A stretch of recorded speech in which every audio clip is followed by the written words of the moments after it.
Assalamualaikum warahmatullahi wabarakatuh.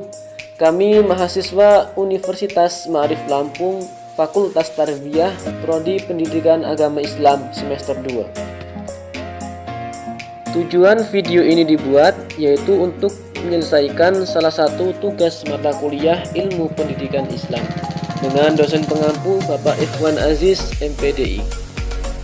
Kami dari kelompok 5 bekerja sama untuk menyelesaikan tugas ini dengan judul materi Pendidikan Pranatal dan Paskanatal.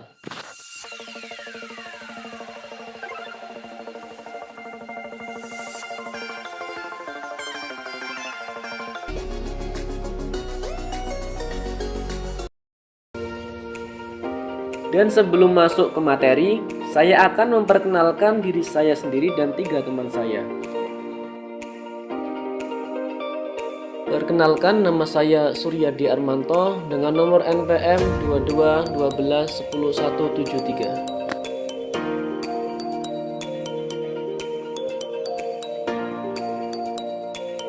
173. Yang kedua yaitu Firman Ismunandar dengan NPM 22 12 10 056.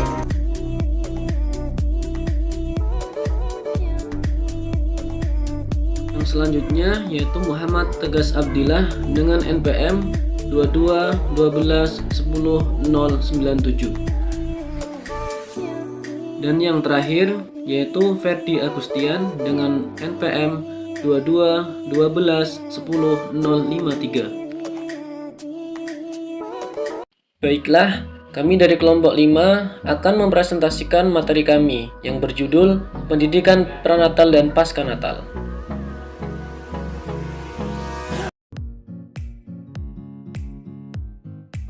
Assalamualaikum warahmatullahi wabarakatuh. Pada kesempatan kali ini saya akan menerangkan mengenai pendidikan pranatal atau tarbiyah qalab al-wiladah. Jadi, pendidikan pranatal adalah pendidikan sebelum masa melahirkan. Kemudian masa ini ditandai dengan fase pemilihan jodoh, fase pernikahan, dan fase kehamilan. Yang pertama, fase pemilihan jodoh. Fase pemilihan jodoh adalah fase persiapan bagi seseorang yang sudah dewasa untuk menghadapi hidup barunya, yaitu berkeluarga. Adapun syarat-syarat yang harus diperhatikan atau harus diketahui oleh calon suami untuk memilih calon istri yang baik, di antaranya yang pertama, saling mencintai antara kedua calon mempelai. Nah, hal ini sudah pasti karena alasan menikah karena ada saling rasa mencintai atau menyayangi antara kedua belah pihak. Yang kedua yaitu memilih wanita karena agamanya. Ini seperti yang diajarkan oleh agama bahwasanya memilih pasangan yaitu yang pertama dipandang dari agamanya. Apakah agamanya itu baik atau kurang? Agar supaya kedepannya dapat menjalankan kehidupan berkeluarga secara syariat Islam. Yang ketiga yaitu memilih wanita yang solehah. Nah, ini juga penting karena wanita adalah calon ibu dan ibu adalah madrasah pertama bagi anak-anaknya. Jadi seorang ibu sanggup untuk mendidik anak-anaknya dengan cara yang benar, dengan ajaran agama, dengan syariat Islam. Yang selanjutnya memilih wanita yang hidup di lingkungan yang baik. Nah, ini juga harus diperhatikan karena kemungkinan besar wanita yang hidup di lingkungan yang baik, maka wanita itu juga adalah wanita yang baik. Begitu pula sebaliknya. Dan yang terakhir yaitu memilihlah wanita yang gadis atau subur atau bisa melahirkan. Karena ini merupakan salah satu tujuan melahirkan yaitu supaya mendapatkan keturunan. Selanjutnya yaitu pemilihan calon suami. Sabda Rasulullah SAW yang artinya, apabila kamu sekalian didatangi oleh seorang yang agamanya dan akhlaknya kamu ridhoi, maka kawinkanlah ia. Jika kamu sekalian tidak melaksanakannya, maka akan menjadi fitnah di muka bumi ini dan tersebarlah kerusakan. Hadis riwayat Tirmizi. Kemudian saya akan menjelaskan mengenai fase perkawinan atau pernikahan. Menurut Abdullah Nasih Ulwam, masalah perkawinan terdapat dari dua aspek, yakni perkawinan sebagai fitrah insani dan perkawinan sebagai kemaslahatan sosial. Ada beberapa aspek yang dijelaskan oleh syariat Islam yang berhubungan dengan anjuran pernikahan atau perkawinan. Di antaranya, yang pertama, perkawinan merupakan sunnah Rasulullah. Jika salah seorang yang sudah siap menikah dan sudah mampu untuk menikah dan sanggup, maka disunahkan untuk menikah. Yang kedua yaitu perkawinan untuk ketentraman dan kasih sayang. Hal ini juga sudah terdapat dalam firman Allah surat Ar-Rum ayat 21 yang bunyinya, A'udzubillahi minasyaitonirrajim. Bismillahirrahmanirrahim. Wa min ayatihi an khalaqalakum min anfusikum azwajan litaskunu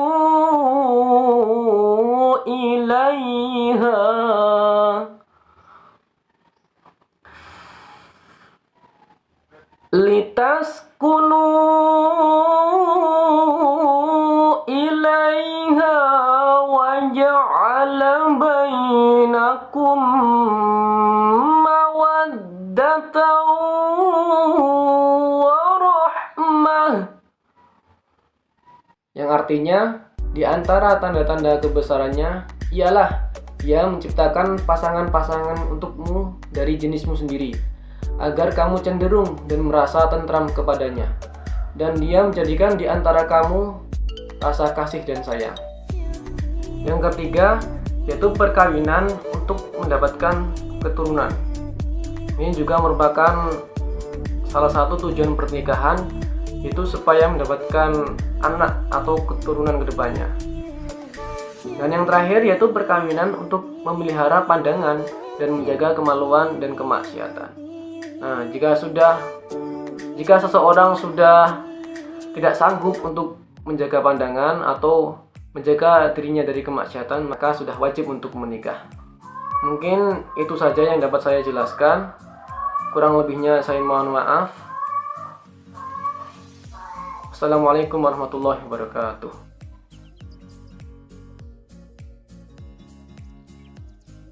Assalamualaikum warahmatullahi wabarakatuh. Perkenalkan, nama saya Firman Ismumandar. Di sini saya ingin menjelaskan mengenai sebuah penjelasan yaitu materi saya untuk tugas pendidikan presentasi pasca Natal, yaitu adalah dan pendidikan pasca Natal terdiri pada wilada, dua fase, yaitu pendidikan yang dimulai dari sebelum memasuki pembahasan akhirnya anak sampai mereka dewasa, sedikit mengenai bahkan sampai mengenai pendidikan pasca Natal, meninggal dunia, yang kita kenal dengan pendidikan seumur hidup.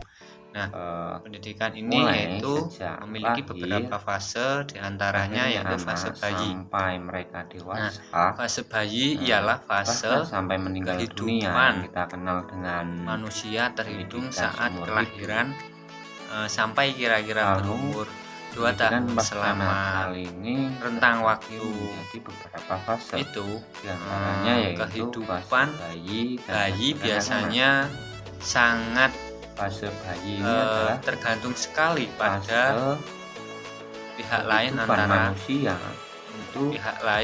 lain yaitu terutama si ibu. Sampai kira-kira ibu sangat selama penting selama rentang waktu terhadap itu, anaknya, kehidupan bayi anaknya sangat tergantung pada dari sisi pihak lain antaranya tumbuh kembang anak itu. Nah, si ibu itu berperan penting sekali ketika anak itu tumbuh berkembang secara normal. Bayi itu adalah lahir dari pendidikan ibu. Nah, Dari suatu pendidikan perkembangan atau ibu ini, bayi itu di antara tergantung perkembangan sekali yang dengan ibunya. menonjol pada saat itu adalah Nah, indera selanjutnya pendengaran yaitu seseorang adalah bayi itu yang berfungsi untuk apa? perkembangan yang menonjol pada saat itu Untuk adalah mendengarkan, indera yaitu pendengaran. dimanfaatkan untuk mendengarkan Indera kata-kata pendengaran ini suci. berfungsi sebagai Kata-kata suci. Nah, itu cara tujuannya cepat untuk harus dimanfaatkan untuk mengembangkan naluri tauhid seseorang bayi tersebut, cepat dan secara cepat untuk mendengarkan suatu seorang bayi kata-kata tersebut suci. Nah, yang bayi kan biasanya sebelum lahir juga itu diterimanya kan sesudah oleh masa pihak kelahiran. orang tua. Bayi kan biasanya sebelum lahir juga itu kan oleh pihak kedua orang tuanya kan biasanya kan dibacakan ayat-ayat suci Al-Quran. Itu fungsinya untuk apa? Ketika dia sudah lahir, maka bayi itu akan lebih mudah sekali untuk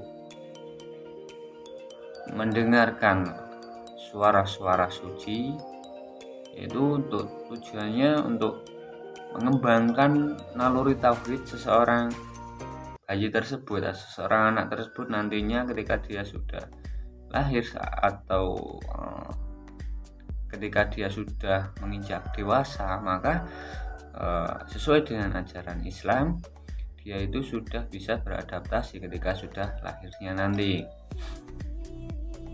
Itu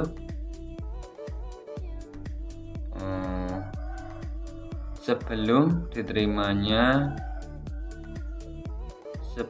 masa kelahiran, fase perkembangan anak sesudah lahir. Nah, fase perkembangan anak pada masa atau pada anak itu sesudah lahir ada beberapa hal yang harus dilakukan oleh kedua orang tuanya. Nah, jadi ketika seseorang anak itu sudah lahir, maka orang tua itu harus melakukan sesuatu hal yang merupakan suatu kepentingan untuk anaknya, yaitu antara lain yaitu mengeluarkan zakat fitrah. Nah, tujuannya mengeluarkan zakat fitrah ini untuk mensucikan suatu harta tersebut, yang mana harta-harta tersebut itu biar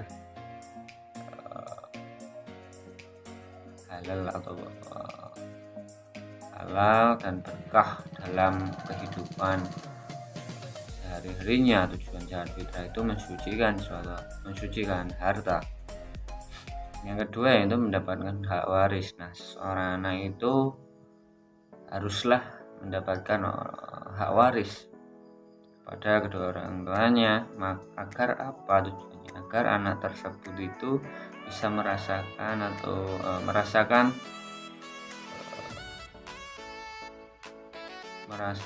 kebahagiaan orang tuanya, dan nantinya bisa dipergunakan dengan sebaik mungkin oleh keturunan atau oleh sang anak tersebut, yang seharusnya itu menyuarakan azan dan iqamah di telinga bayi. Nah,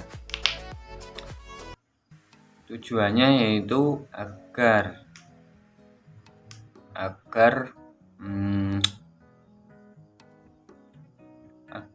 terhindar dari hal-hal negatif. Nah, bayi itu kan riskan sekali dengan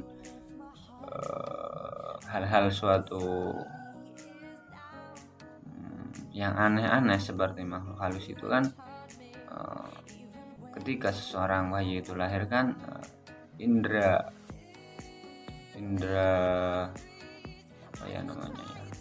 indranya itu cukup tinggi, sehingga ia itu sangat sensitif sekali dengan makhluk yang tak kasat mata. Maka dari itu tujuannya diberikan azan kan sebelum begitu ketika bayi itu sudah lahir, maka haruslah diberikan suara azan dan iqomah di telinga bayi, tujuannya itu agar terhindar dari hal-hal sesuatu yang negatif. Nah, selanjutnya itu pemberian nama. Nah, pemberian nama inilah sangatlah penting bagi seorang anak, nantinya itu akan mengikuti pertumbuhan dan perkembangan seseorang anak tersebut. Pemberian nama ini, dan anak itu ketika ingin memberikan nama kepada kedua orang tuanya, kepada anaknya, maka orang tuanya itu harus memilih nama-nama yang bagus. Soalnya ini nanti mempengaruhi daya tumbuh dan daya berkembang seorang anak tersebut. Yang selanjutnya yaitu adalah yang kedua, yaitu adalah fase kanak-kanak. Fase kanak-kanak yaitu adalah masa kanak-kanak adalah masa selepas usia 2 tahun hingga 6 tahun. Nah, fase kanak-kanak ternyata ini terbagi menjadi 3. Di antaranya yang pertama yaitu adalah fase 1-3 tahun. Yang kedua yaitu adalah fase prasekolah yaitu 3-6 tahun. Nah, yang selanjutnya itu fase 6-12 tahun. Baik. Untuk fase 1-3 tahunnya itu adalah fase, menurut ahli psikologi, kecerdasan anak itu pada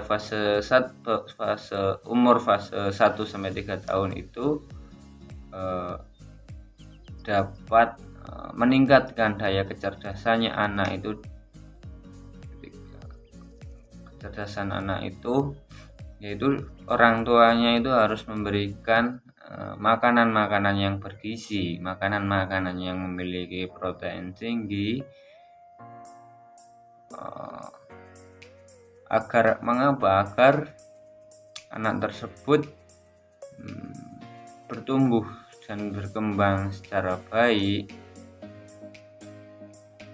Yaitu makanan tersebut yaitu adalah putih telur.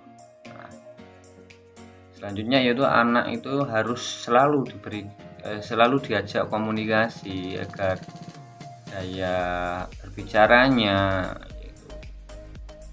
agar bisa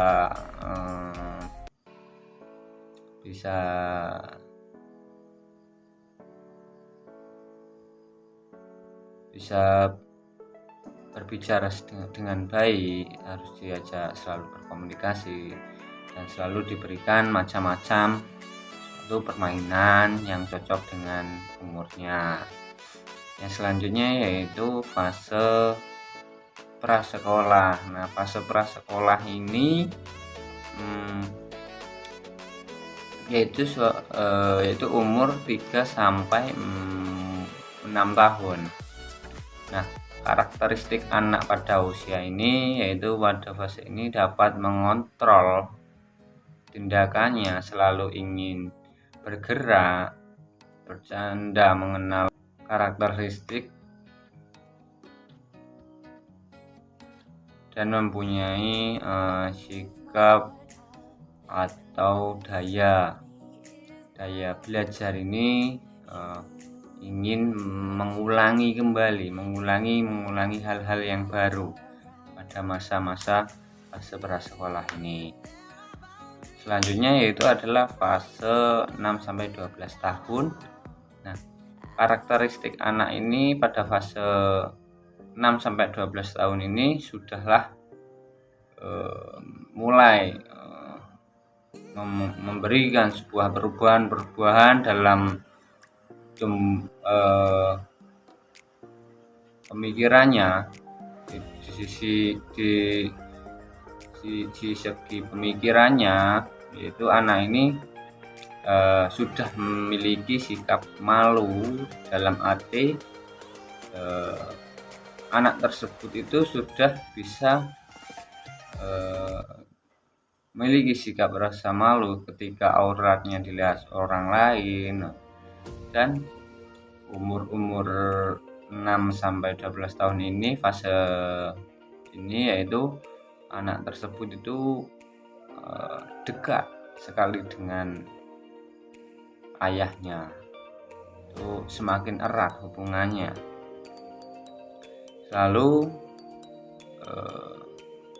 selalu ingin berikan sebuah kasih sayang yang penuh terhadap ayahnya, begitu bisa diartikan begitu. Nah, baik, itulah pembahasan saya mengenai materi saya, yaitu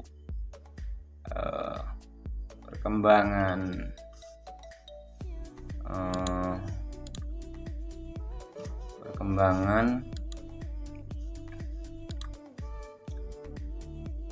anak pada fase bayi dan fase kanak-kanak. Baik, itulah tadi, semoga bermanfaat kepada teman-teman, dan saya mohon maaf bila ada salah kata yang disengaja maupun tidak disengaja. Saya akhiri, wallahu muwaffiq ila aqwamit thoriq. Wassalamualaikum warahmatullahi wabarakatuh.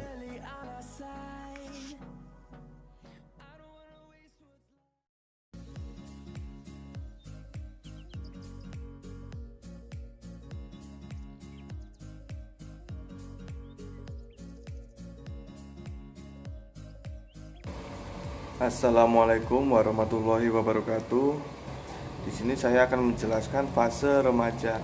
Apa sih remaja itu? Remaja merupakan masa di mana peralihan dari anak-anak ke masa dewasa yang telah meliputi semua perkembangan yang dialami sebagai persiapan memasuki masa dewasa. Perubahan perkembangan tersebut meliputi aspek fisik, psikik, dan psikososial.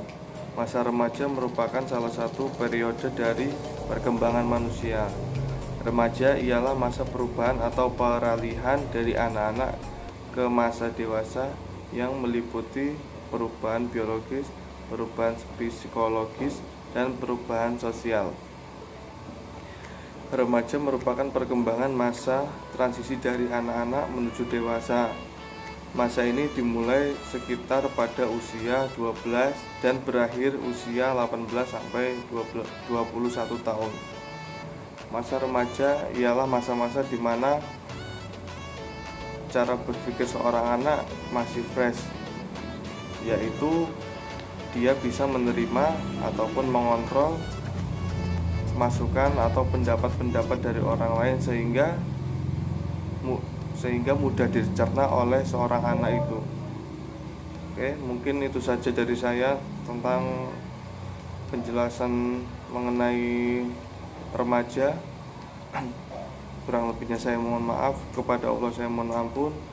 Saya akhiri, wassalamualaikum warahmatullahi wabarakatuh.